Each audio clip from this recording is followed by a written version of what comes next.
Hello and welcome to Profiles in Risk. This is your host, Tony Cañas, and today I have with me Nick Aube. I think I pronounced that correctly. Nailed it, dude. Awesome. Founder at Producer Systems. And today is a little bit of a different episode because Producer Systems is not an insurtech. Rather, Nick is dedicated to helping insurance producers. Something that's very close to my heart. So Nick, thank you for joining me today. How's it going? Oh, great, Tony. I appreciate you having me on. I'm glad we got connected on LinkedIn and are able to do this here. Awesome. So I always give the guest the chance to give the elevator pitch first. Actually, I the intro part. So I see that you're in Boston, and before Boston, you lived in San Diego for a while. So right now, May 9th, Boston is probably really nice weather, but why would you leave San Diego? No, I'm from New Hampshire, grew up in the greater kind of Boston area. We were like about 50 miles from Boston. Lived in the city after college. And essentially, it snowed on Halloween one year. And I'm like, this is ridiculous. I got to get the hell out of here. I've never been outside of New England. I went to college in Rhode Island. And I was working at a national insurance brokerage. I'm like, I got to get out. So I interviewed for jobs in San Diego. I'm like, where can I go? Hold on. When you say you never left New England, you mean you never lived outside of New England, or you truly had never visited outside of New England? That's a better way to put it. I traveled outside New England. I'd visited outside New England, but I never lived outside New England. So I'm like, I was 22. I'm like, if I'm going to do it, now's the time. And so I picked San Diego because I'm looking at it on the map. It's like 75 every day. It's gorgeous weather. Perfect, I'm like, let's go there. I bet it won't snow on Halloween in San Diego. So let's do that. Okay.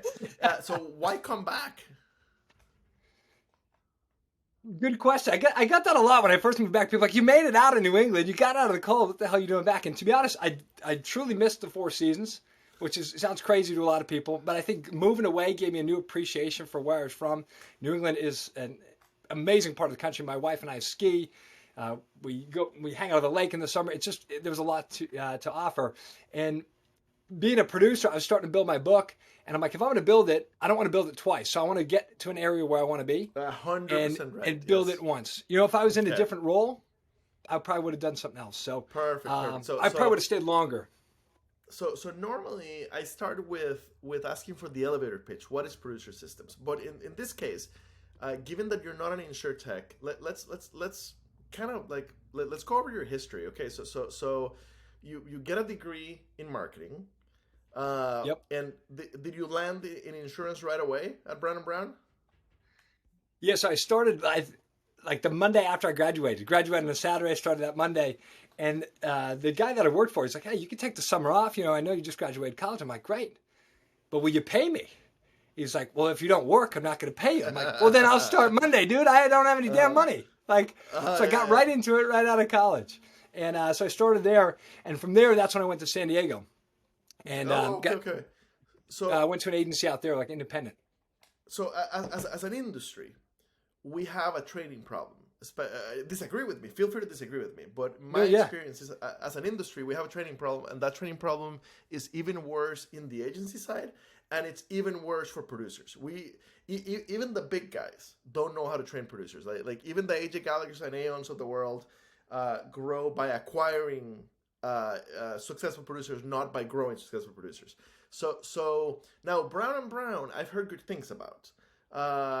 So how was your experience getting trained as a producer for the first couple of you did producer work for 3 different agencies. How was the training experience? Yeah, so I don't disagree with you on a whole. The training in the industry, especially for producers, is lacking. Brown & Brown, the training program was great. They have, I don't know what they call it now, but at the time it was called Brown & Brown University. And so I started to go down that path, I guess what's the word I'm looking for? Going through their training program, their educational series. And it was great. I learned a lot about the industry.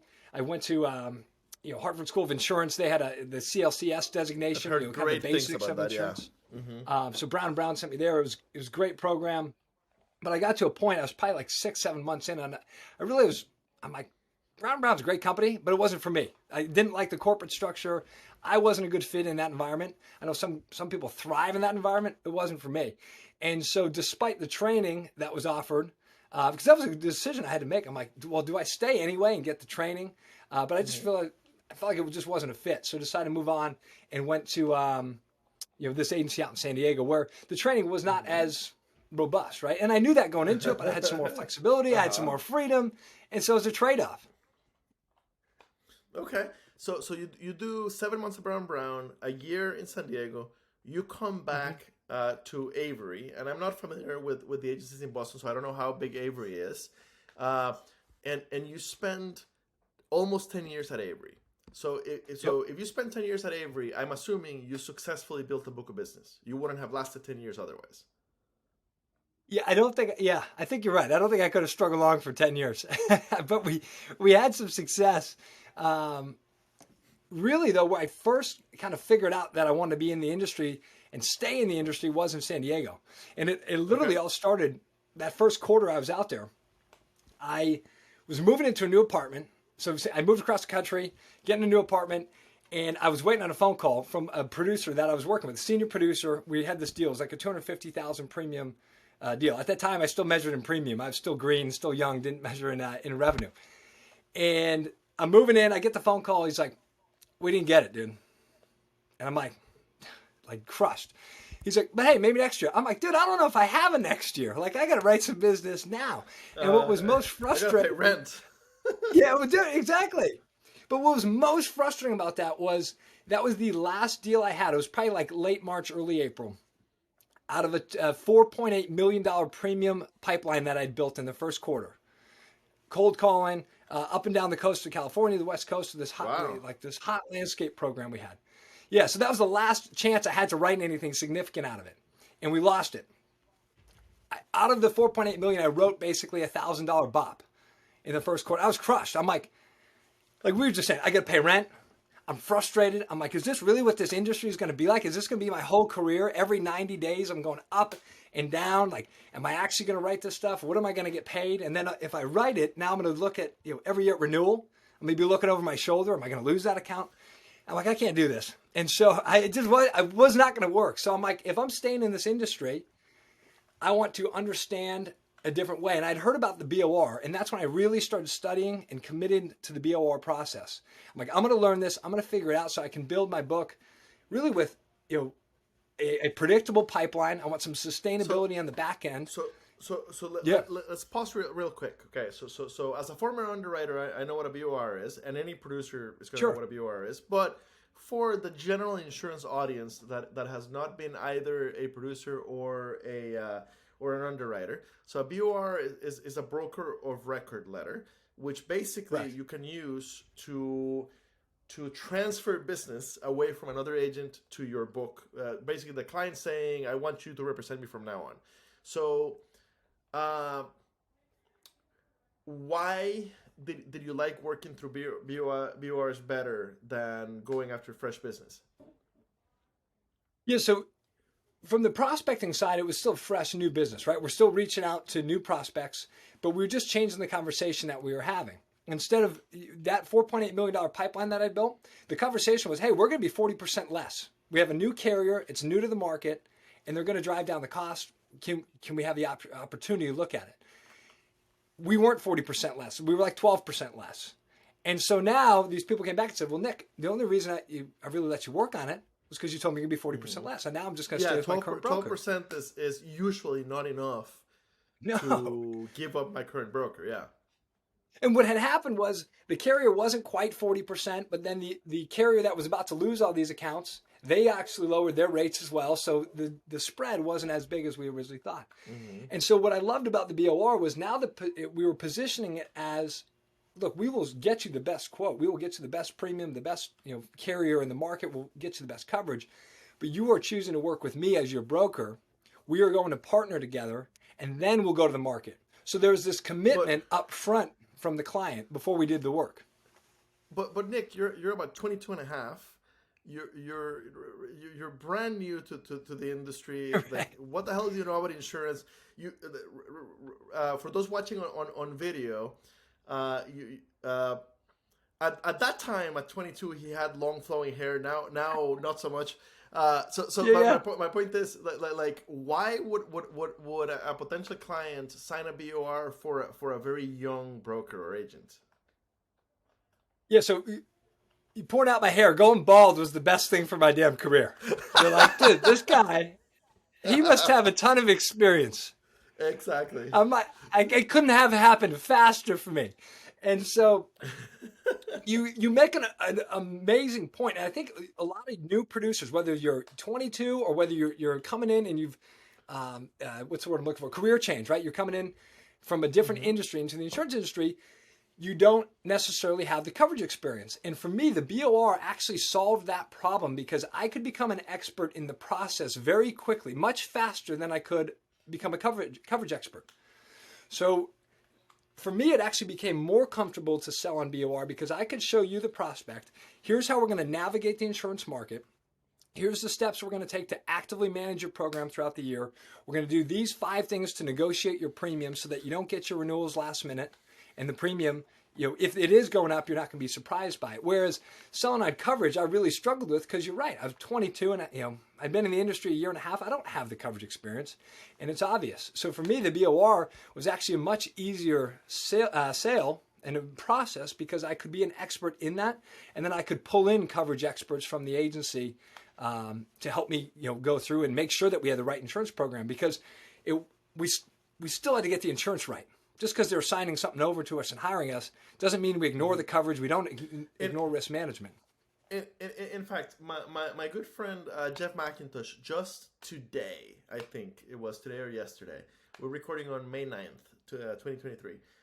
Just yesterday or today, was commenting, somebody was talking about the beauties of the BOR, and McIntosh, who is a 50-some-year-old, very successful broker in Kentucky, left like a 4-paragraph reply about how you still have to do your work. You can't just in fact, like McIntosh basically says like BOR, you're tempted to just copy the prior person's work. You might be buying yourself an E&O claim, right? If you don't double check all the work and make sure that everything's insured properly. So I love the fact that you're making the point of, hey, you still have to do the risk management of the thing. Mm-hmm. Oh, absolutely. And I think that's one of the biggest misconceptions out there about the BORs. You're going to inherit somebody else's work. You don't want to inherit that E&O. That can happen if you don't do the work. But if you're going to position this correctly and you're going to consistently win new business on BOR, it's probably not because you're just inheriting somebody else's work. You're probably coming in with a coverage analysis, a risk management plan, a plan to manage the program. And then once they sign the letter, then you have to go execute on that stuff. Okay. So you figure out that BORs are the secret that works for you, and you build a book of business over 9 years. What happened in mid-2022 that led to you leaving your book behind and starting Producer Systems? What was this a COVID change of heart? What was it did you fall off of your motorcycle and hit your head? Like what I'm saying is generally producers that build a book of business, they don't go anywhere because it's so profitable. Right. Well, it's interesting because if you asked me when I was 22, my goal was to build a book and be comfortable by the time I was 30. And I did that, right? I had a book, had a country club membership, expense account, the whole deal. And honestly, it was probably back 2017. You remember the movie The Founder that came out? It was the McDonald's guy. So my wife and I watched that movie, and the next day I went into the agency owner's office. I'm like, hey, we got to scale this process that we have, this BOR process. I was like obsessed with the actual process of how it worked. And I just had 3 consecutive really good years, average about 100,000 in revenue 3 years in a row doing this BOR model. I'm like, we need to take this process and scale it and bring it to other people. And so that was back in 2017. And the agency owner was like, hey, we're really more of a boutique firm. That's not really what we're interested in franchising or scaling. I'm like, all right, cool, whatever. And I just kind of left it at that. And we went back to work and continued working at the agency. But it's always in the back of my mind, like, how do I scale a process? How do I scale this system? And I really do think it benefits all parties. It benefits the client, benefits the broker, benefits the carrier if done correctly. And so it was always kind of in my mind. And over the past probably 4-5 years, I was trying different things. I mean, maybe I could scale this and do it this way. I did some online videos. Maybe I could scale the process from a consulting perspective. And so over time, it just kind of evolved. And I got to the point where I'm like, in order to do this the way I want, I have to leave the agency I'm at. I have to really leave that industry as a producer to be able to focus 100% on this. And when I left, it was actually designed originally to be a consulting company direct to the consumer, teaching them the BOR process. And I've got about a month in, and I had a coach. He's like, dude, what are you doing? Why don't you just coach the producers? They're the ones that are more interested in the process. The client doesn't necessarily care. The client already has a trustful relationship. Yes, the client doesn't care about the BOR process. They don't care about whether you're a CIC or a CPCU. They just want their insurance taken care of, and they have somebody they trust. Yeah. Yeah, so that's how I ultimately said, let me go. I'll work with the producers. They actually care about it. They're excited about it. And I kind of got in their pocket, yeah. Oh, 100%. So that's how I ended up here. Okay, perfect. So producer systems. The name, great job not doing the InsurTech thing and grabbing a random animal and taking vowels out. Actually calling it a good job calling it a name that, like, I immediately knew when I ran it across you on LinkedIn. I was like, this guy trains producers, like somebody I'd love to have on the podcast, right? It was obvious. It appears from your website that you have kind of two ways to engage. There's the principals bring you on to train everybody, or directly a single producer can bring you on. So tell me about the two services, basically. Yeah, so the idea is both concepts, or both avenues, whatever you want to call it, are the same, right? We're helping producers or agencies and their producers better use the BOR in the sales process so they can create more opportunities, write more new business, and ultimately grow their commercial book. That's the entire focus of the of either avenue. Okay. So is there okay, so for any listeners who are agency principals, mm-hmm. what are the benefits of bringing you in? What kind of results can they expect to get? What is it? What kind of commitment is it? How? I don't want to say how much do you charge, but how is it structured, and what kind of benefits can they expect? Yeah, well, I think starting out, I think one of the biggest things, especially because we're on a InsurTech podcast, what I think is very interesting about it and what people can expect from the BOR is efficiency. And I think the industry right now, especially InsurTech, is after efficiency. How do we take this archaic industry and make it more efficient? You just said something very important. I want to interrupt there for a second. Oh, good. Because at the beginning of InsurTech, back 6-7 years ago, a lot of InsurTechs were trying to disintermediate the agent. And by now, they've realized that that's not going to happen, and now they're trying to make both the agency and the carrier more efficient. So you're right. There's a ton of focus right now and a lot of investment on the tools that can help you be efficient. I totally agree with you. And I think it's a good transition the InsurTech world has made to play with the agents rather than go against them. But necessary. What's interesting about it, 100%. But what's interesting is if you look at the actual sales process, going out and quoting a commercial piece of business is highly inefficient, right? You don't know if you're going to win it. You don't know if they're going to become a client. You're literally taking all the information. You have your internal staff doing all the work. Even if you have all the technology in the world, there's still some work that needs to be done to then go present to the client and see if you win. Now, along the way, you might be blocked at 3 or 4 carriers, so you put together the whole thing, you click submit, find out you're blocked. So that part of the process remains wildly inefficient, even though the entire insurance operation became more efficient. And let me add, having never been a producer, but I've heard it over and over and over, did all the work, found them better coverage, right? Found the coverage hole, and then they went to their existing broker and said, hey, and the existing broker fixed the problem, and they stayed with the existing broker after you're the one that did all the work. Tony, that has never happened to me. It happened a lot, especially early on, you know?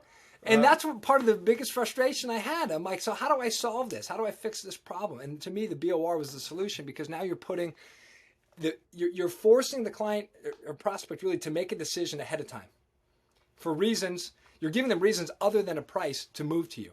And you're getting to a yes faster, you're getting to a no faster. And so I think as far as helping agency owners, it's if you're investing in all this technology, you're improving the agency and creating a lot of efficiencies, but you still are going out and have producers going out quoting. That's an area that we can help create some efficiencies on and eliminate all this unnecessary quoting. So now you're freeing up the internal staff. The producers now have more time. They can go out and create more opportunities and create quality opportunities to continue to write more new business. Okay, fantastic. Okay.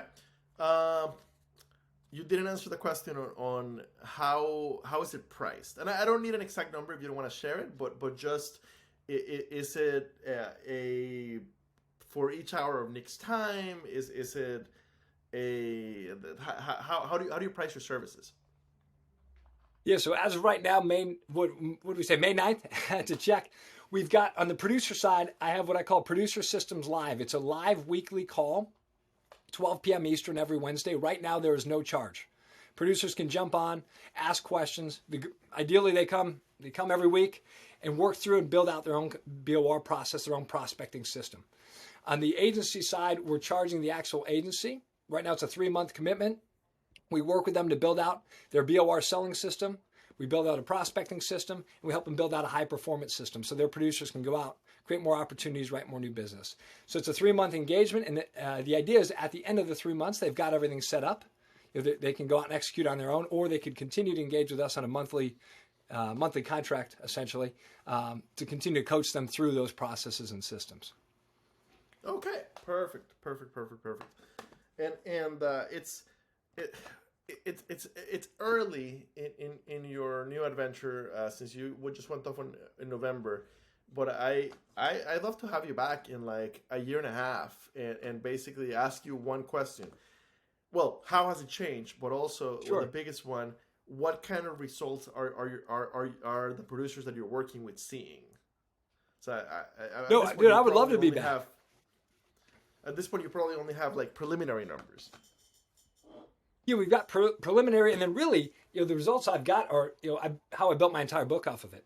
I built the entire model, and it's interesting if we look at that group of guys that was in San Diego that we all worked together. A few of them went on and started their own agency, built it entirely on the BOR. So it's kind of like we did all the research together, we learned it, and then we kind of spread out, and we both went out, or all of us as multiple. Built these, they built a complete agency. I built a book using that model. So I'd love to come back and share with you. I think it's a model that's out there. It's existed for a long time. There's a lot of other people that chat about it, talk about it, but it really, for whatever reason, it still doesn't get a ton of love out there in the insurance industry. Have you seen any numbers on what percentage of P&C agents don't last past the first year or past the 5th year? So the numbers I saw were outdated, and my sister's an actuary, so I used to say to her, 2 out of 6. Yeah, I'd say 2 out of 6 fail. She goes, you could just say 1 out of 3. I'm like, oh shit, I didn't realize that's the same number. But I was like, 2 out of 6 sounds better. But that was the last number that I had heard. I haven't really heard any updated stuff since, but it is. I do think it's a challenging industry.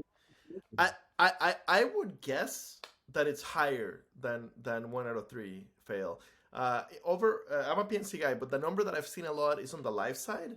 Over in life, 94% of agents don't make it to the 5th year, which is absolutely embarrassing number. If I had to guess, I would guess in PNC, it's like a 50-50 shot of making it to like the 3rd year, and then if you make it to the 5th, generally like you're solid.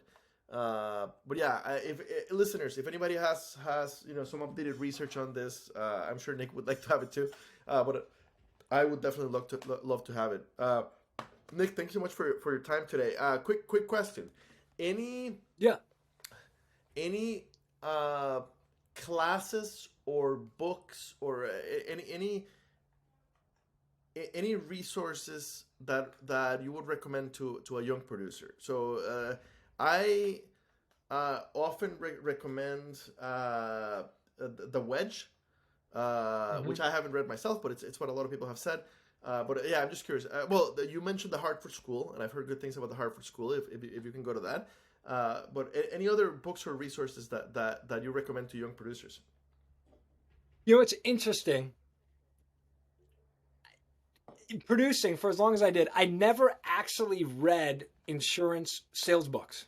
For whatever, like The Wedge was around forever. People are like, "Oh, you must have read The Wedge." I'm like, "No, I never read it."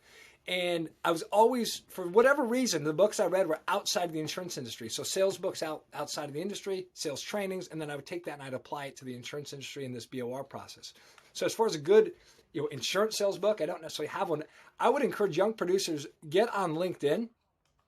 There are a lot of people out there putting out content on how to sell in this BOR model, how to deal with prospects, how to overcome objections. That's a great place. And not only, not that I'm against books or reading, but you can actually collaborate with other producers as well. You can get into conversations, whether that's on on the actual comments, or you can DM each other to figure out what's working, what's not.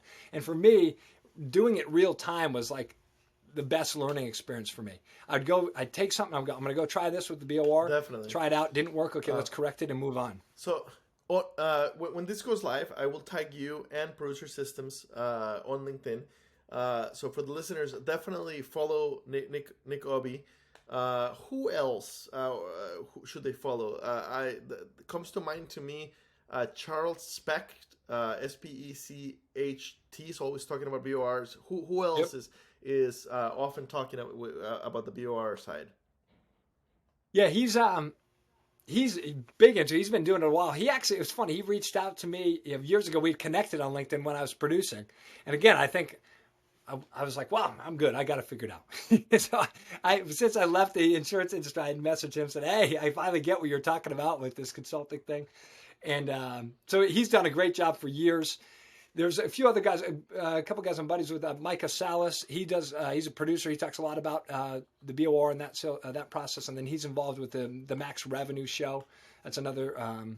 They've got LinkedIn. I think they have a YouTube podcast or something like that.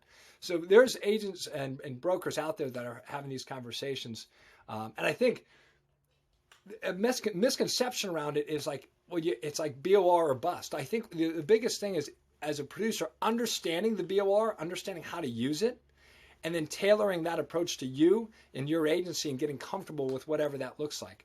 Because it's not a one-size-fits-all thing, right? This approach may not work at that agency and vice versa. So really getting comfortable with how do you want to use this tool, because it really is a tool that you can use. How do you want to use it? And getting as much information as you can to be able to kind of put together your process around it. Makes perfect sense to me. Thank you very much for your time. It's been a very interesting conversation. Tony, I appreciate you having me on. Awesome.